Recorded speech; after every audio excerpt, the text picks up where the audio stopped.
کی قبولیت کا قول مشہور ہے مطلق طور پر بغیر کسی تفصیل کے۔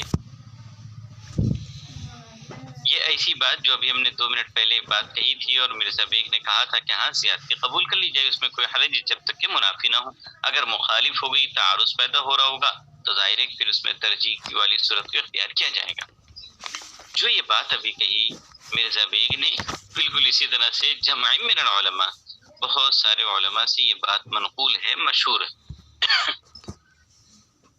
تو اس پر صاحب کتاب پہلے اعتراض قائم کریں گے، پھر اس پر اپنی گفتگو کریں گے۔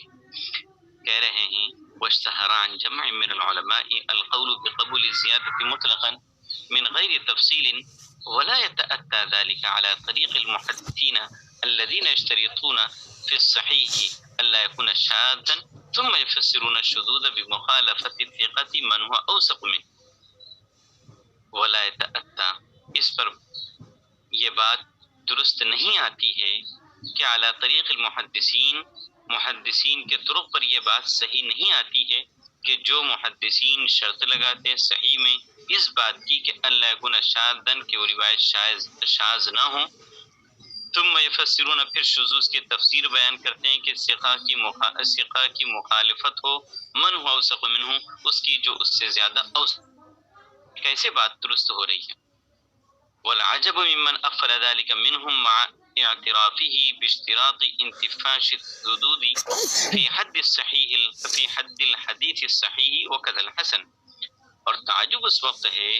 جن لوگوں نے محدثین میں سے اس بات سے غفلت برتی یا توجہی برتی، مع اعترافه باشتراط انتفاء الشذوذ، شاذ کی نفی کی شرط لگاتے ہوئے اس بات کے اعتراف کے ساتھ حدیث صحیح میں اور حدیث حسن میں۔ جو بات ابھی ہم نے تمہید میں کہی تھی کہ یہ جو کہا تھا بنقل عدل تام ضبطی متصل السندی غیر معلل ولا شاذ، صحیح کی تعریف یہی کہ وہ روایت شاذ نہ ہو، اور حسن کی بھی یہی تعریف ہے۔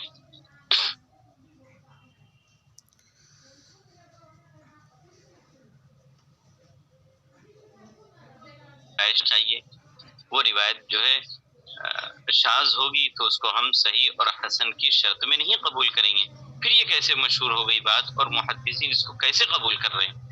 ولا یتأتی، یہ چیز درست نہیں ہوتی ہے محدثین کے طرق پر جو شرط بھی لگا رہے ہیں صحیح میں کہ وہ شاذ نہیں ہونا چاہیے، اور پھر یہاں پر شاذ کو قبول بھی کر رہے ہیں۔ بات سمجھ میں آئی؟ شاذ کسے کہتے ہیں؟ جب کوئی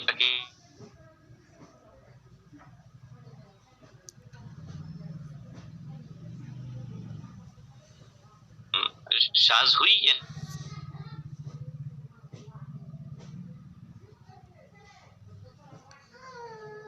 تو یہ کیسی بات ہے کہ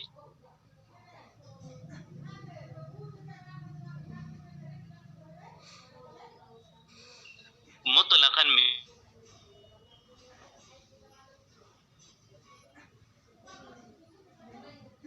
تراویہما مقبولۃ،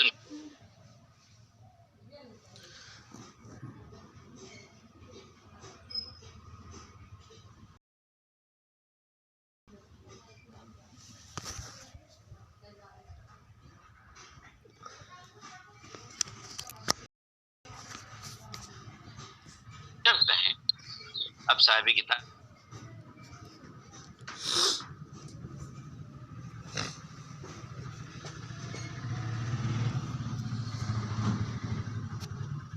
علی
يعرف عن احد منهم اطلاق قبول زیادتی،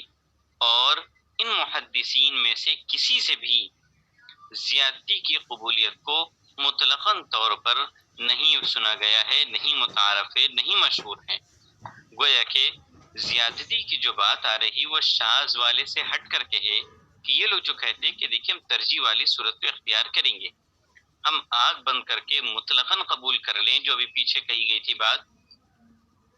صاحب کتاب کہہ رہے ہیں ان سے ایسی چیز منقول نہیں، مطلقاً من غیر تفصیل، جو یہ لوگ کہتے ہیں اس طرح سے منقول نہیں ہے،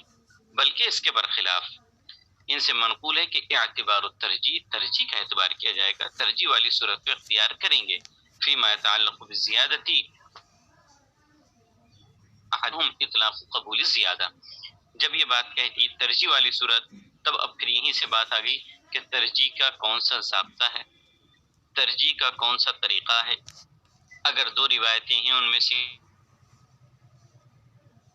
جو ایک راجع ہوگا تو دوسرا ہو جائے گا مرجو، تو یہ راجع اور مرجو کی صورت میں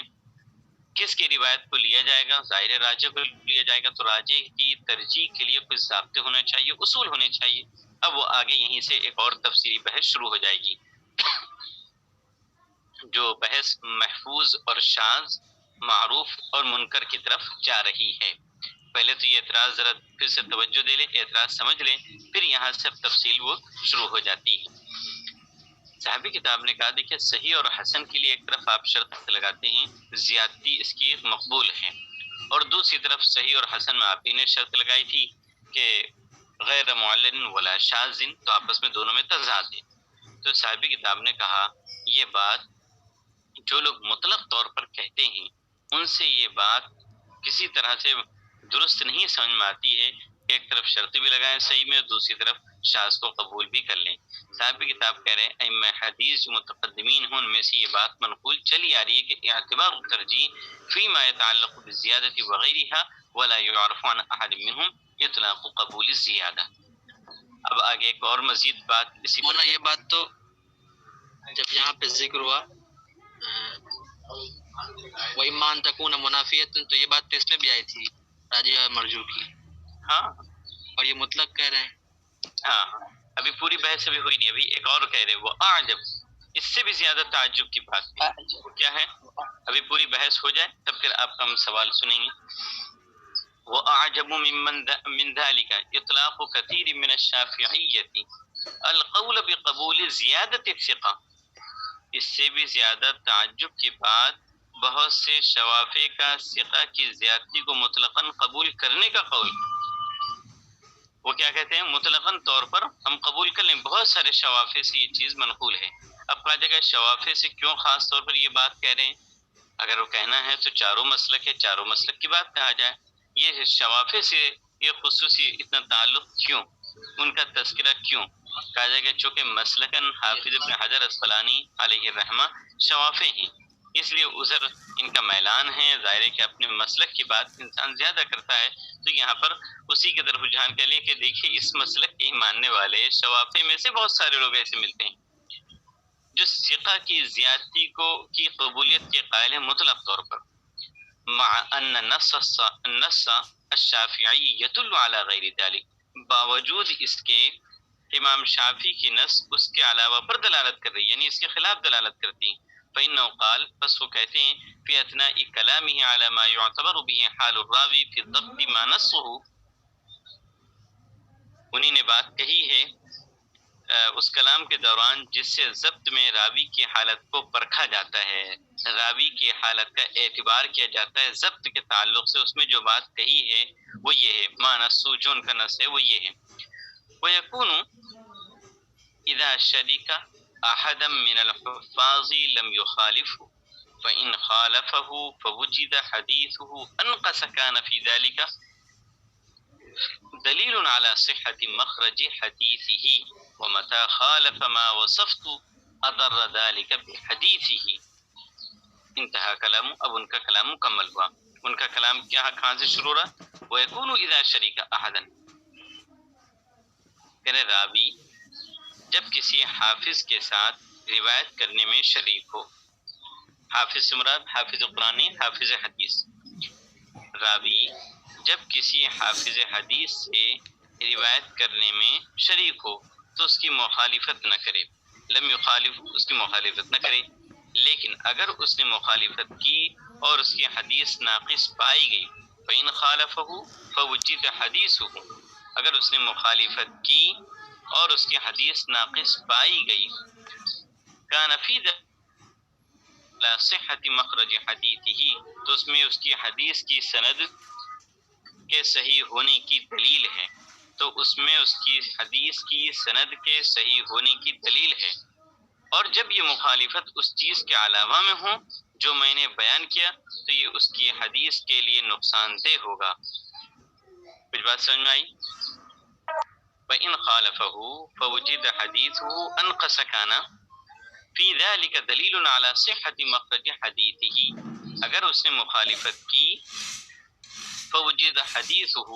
اور اس کی حدیث پائی گئی اس سے زیادہ انقص، نقصان دہ،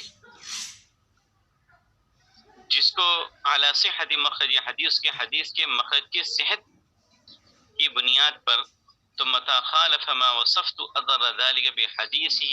جب مخالفت کر رہا ہے اس چیز کو جس کو میں نے بیان کیا ہے، اضر ذلك بحدیثه، تو اس کی حدیث زیادہ، اس کے حدیث کے مقابلے میں وہ زیادہ نقصان دہ ہوگا۔ یہ صاحب کتاب کرے ان کی گفتگو مکمل ہوئی، لیکن ان کا مقتضی کیا ہے اب وہ سنیں۔ کرے اس کے ذریعے سے ان کا مقتضی یہ ہے کہ وہ مقتضاہ انہ اذا خالف فوجد حدیثه ازید اضر ذلك بحدیث،